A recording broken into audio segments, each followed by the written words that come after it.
This is a short presentation about how to use SLCC's library interface. So we're going to start on the SLCC homepage and click the library link. That will take us to this page, which is the Electronic Library and Information Environment, or ELI. Now, we're going to focus on two things in this presentation. One is how to use subject guides, and the other is how to use databases. So we'll start with subject guides. If you click there, you can see that you have a list of subjects here. This is a list of popular guides, but this is a more complete list. Let's just say we're going to focus on communications. So I click there, then I click on the LibGuide. Sometimes there's more than one for a subject.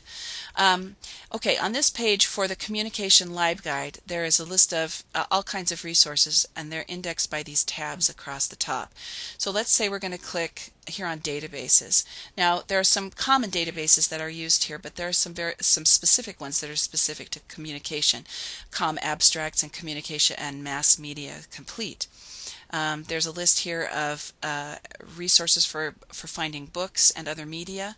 There's a list of websites, and this I think is interesting in that there are a handful of websites that are specific to communication topics. For each of the subject guides, the LibGuides, there's a list of Web 2.0 tools.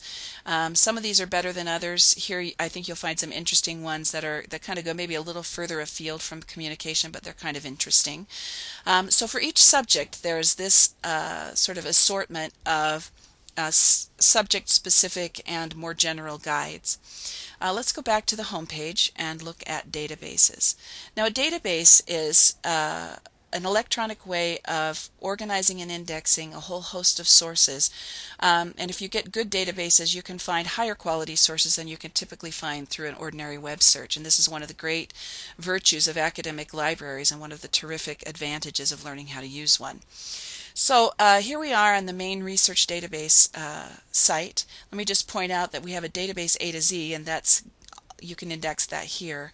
We also have a journal A to Z, so if you run across an article in some other source and you want to see if we have that journal or access to that journal, you can also go there and just search by journal. But this time we're going to look at this particular database.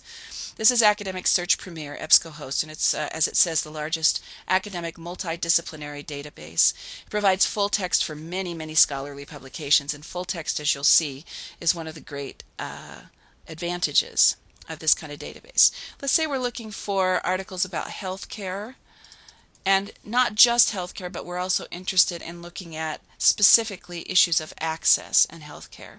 So we're going to use those two terms, keyword with a limiter, and we'll see what we come up with. Okay, so what we get are a bunch of sources that are in high quality journals. These two are in the Mount Sinai. No, excuse me, this is in Mount Sinai Journal of Medicine. This is in Health Service Research. This is in the American Journal of Public Health. These are high quality journals in health care and health services. Let's just take a look at this one. I want you to see here that you get a fair amount of research and information here just on the results page. But one of the key things that you note here is that you get a PDF full text access to this. That means you can see the entire article. So let's click here. I want to point out a couple other features of using the databases. They're so great. Okay, so this tells you subject terms and keywords that were supplied by the author. It gives you an abstract of the source, so you can read through this to see, it's a summary. Is it of interest to you? I don't think I pointed out that this was a very recent source, so that means that you're getting very current information. Again, here we have the PDF full text icon. This tells you that you could, if you wanted to, download the whole article to your own computer. But there's a couple of other things you can do. Maybe you don't want to print it, but you could add it to a folder. You can email it to yourself, or you could save it to a flash drive.